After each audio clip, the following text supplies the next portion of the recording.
उसकी रग रग से वाकिफ है हिंदुस्तान। उसका छल कपट, उसका धोखा नई बात नहीं। वादा करने के बाद भी मुकर जाना उसकी फितरत में है।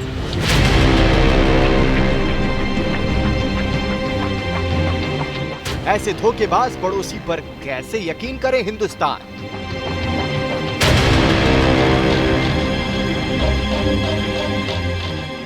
बीते कुछ दिनों में चीन ने पैंगोंग और फिंगर इलाकों में बड़े पैमाने पर स्ट्रक्चर खड़े किए हैं, सेना बढ़ाई है, साजो सामान तैनात किया है, लड़ाकू विमानों की तैनाती की है, बीएलए जवानों के लिए टेंट लगाए हैं और ऐसी ढेरों तैयारियां की हैं।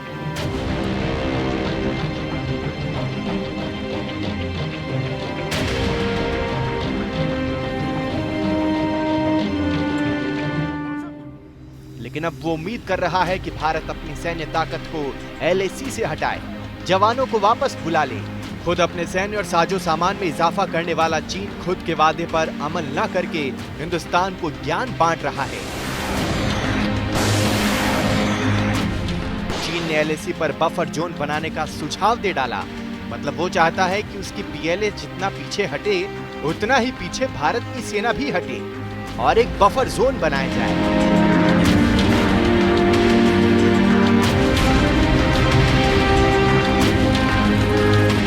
मतलब ये कि चीन का इरादा कतई विवाद खत्म करने का नहीं लगता। अप्रैल से शुरू हुए विवाद के बाद भारत ने कहा था कि चीन अपने पुरानी पोजीशन पर लौटे।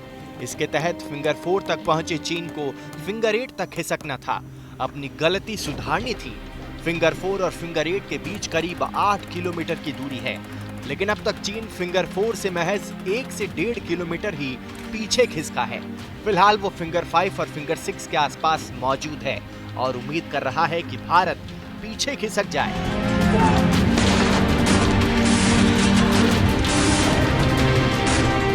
लेकिन हिंदुस्तान ने चीन की इस मांग को पूरी तरह खारिज कर दिया है।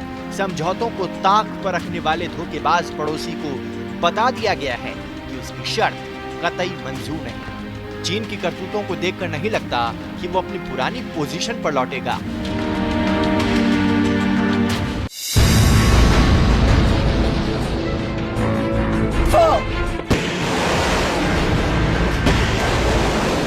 लगता है कि चीन लंबे समय तक जमे रहने के लिए तैयारियों को अंजाम दे रहा है।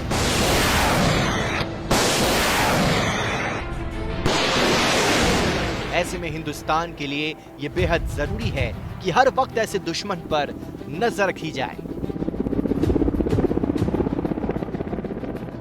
लाइन ऑफ एक्चुअल कंट्रोल पर चीन की चालबाजियों को पकड़ने के लिए आईटीबीपी मुस्तैदी बढ़ा रहा है। गृह मंत्रालय के सूत्रों से मिली जानकारी के मुताबिक बड़ा प्लान तैयार है। इसके तहत एलएसी पर हर जगह comprehensive integrated border management system CIBMS लगाया जाएगा, यानी ऐसा सिस्टम जो दुश्मन की हर हरकत पर अलर्ट भेजेगा और फिर उस पर वक्त रहते शुरू हो जाएगा एक्शन।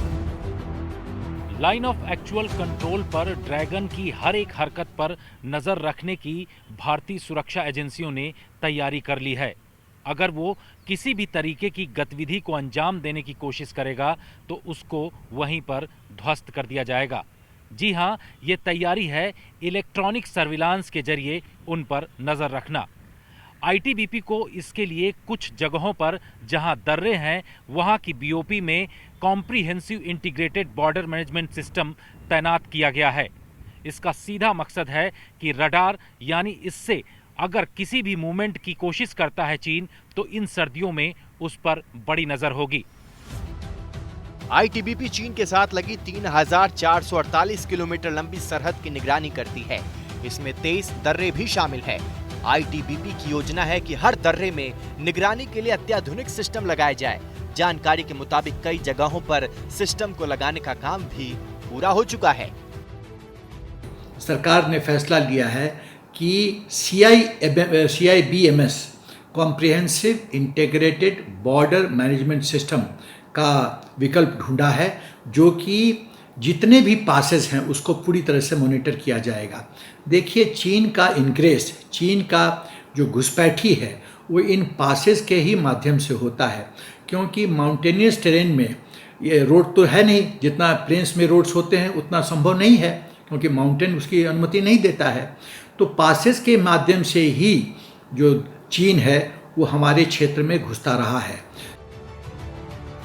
LAC पर निगरानी बेहद जरूरी है, क्योंकि चीन की हिंदुस्तान की जमीन पर नजर गिद्ध की तरह रही है, लेकिन भारतीय कूटनीति के आगे दुनिया में अब वो अलग थलग पड़ चुका है, फिर भी वो हठी बना बैठा है।